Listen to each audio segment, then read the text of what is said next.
Deux façons de se maquiller quand on a les paupières tombantes. Quand on a la paupière tombante, c'est quand la paupière fixe a tendance à se relâcher et à tomber sur la paupière mobile. Moi, c'est vraiment un début de paupière tombante. On voit la différence avec l'autre œil où on voit que la paupière fixe est plus large que la paupière mobile. Donc bien évidemment, les paupières tombantes vont dire que je n'ai pas les paupières tombantes. Normal, mais je n'ai pas de modèle sous la main. Donc je te montre sur moi les deux façons de se maquiller. On commence par la première couleur. On choisit un marron mat moyen qui va dire de transition qu'on va appliquer sur le pli paupière afin d'agrandir le regard et de donner l'impression qu'on a le pli paupière plus haut. Avec ma deuxième couleur, je prends un fard mat foncé. Donc moi, je prends un rose prune. Je vais le mettre au coin externe de ma paupière mobile en remontant un peu sur le pli paupière. Et c'est là qu'on voit qu'on a la paupière tombante. Quand on ferme l'œil, on a un espèce de trou pas jojo. Je comble en regardant vers le bas. Par contre, attention, il faut bien que le V de l'œil soit en oblique vers le haut. Sinon, il va faire chuter le regard. J'estompe les deux couleurs entre elles pour pas qu'il y ait de démarcation. Et avec un troisième fard très clair et irisé, je fais mes points lumière dans l'angle interne de l'œil, l'arcade sourcilière et j'estompe. Avec un pinceau éponge, je prends la même couleur que j'applique sur ma paupière mobile. J'en mets en remontant sur le pli paupière. Si tu as la paupière qui a tendance à relâcher, tu soulèves en fait ta paupière fixe et tu combles le trou.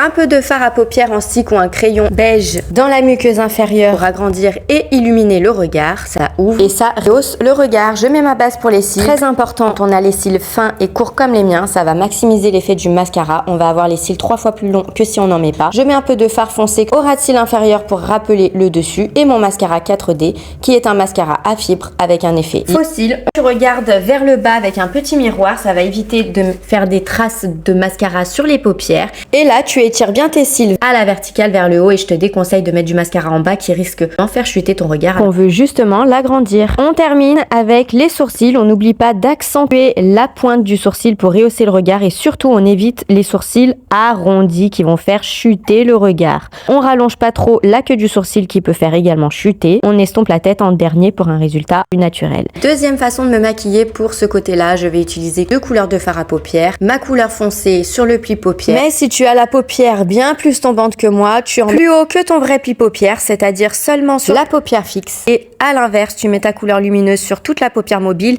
et même plus haut que ton vrai pli paupière. Au doigt, la pigmentation est beaucoup plus importante et du coup, tu auras l'impression d'avoir la paupière mobile beaucoup plus large. Reste, on fait tout pareil que la première façon de se maquiller. C'est ce qui va vraiment mettre en valeur les paupières tombantes. Surtout, on bannit le trait de liner qui ne va absolument pas pour les paupières tombantes. Sinon, le résultat est très moche comme tu dois sûrement le savoir. Abonne-toi si tu es nouvelle. Like cette vidéo si elle t'a été utile.